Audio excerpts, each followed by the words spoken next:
Alors bonjour, je me présente Étienne Marchand, éducateur physique et relaxologue depuis plus de 30 ans.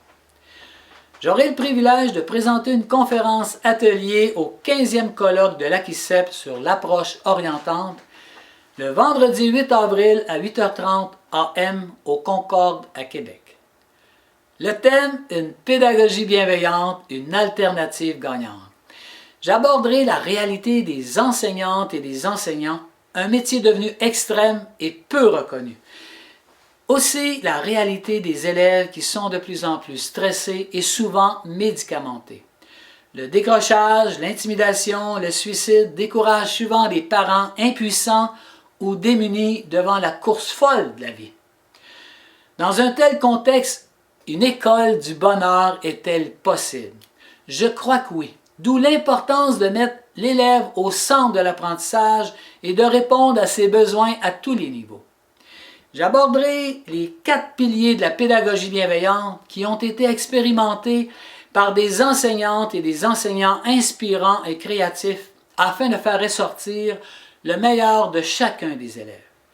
Et des recherches récentes sur le cerveau montrent les effets bénéfiques d'une pédagogie bienveillante et de l'empathie sur l'apprentissage.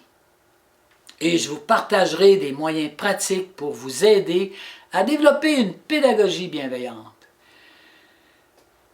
3 clés essentielles. Une première, comme la respiration, la méditation et la relaxation, pour mieux gérer le stress, d'abord le vôtre et celui de vos élèves. Ce sont des pratiques de plus en plus intégrées dans divers milieux scolaires. Une deuxième clé, la conscience émotionnelle et les personnages qui l'animent, dont Emma, mon intelligence du cœur. La troisième clé, la communication non violente de Marshall Rosenberg, qui met en valeur l'importance de l'empathie pour soi et pour l'autre, de même que le respect des besoins de chacun. Finalement, je vous ferai part de la manière dont, au fil des ans, j'ai intégré ces clés dans mes cours et de l'impact parfois incroyable que cela a créé chez certains de mes élèves. Et nous terminerons cet atelier avec une surprise. C'est donc un rendez-vous à ne pas manquer pour les personnes bien sûr inscrites au colloque 2016. Au plaisir de vous rencontrer.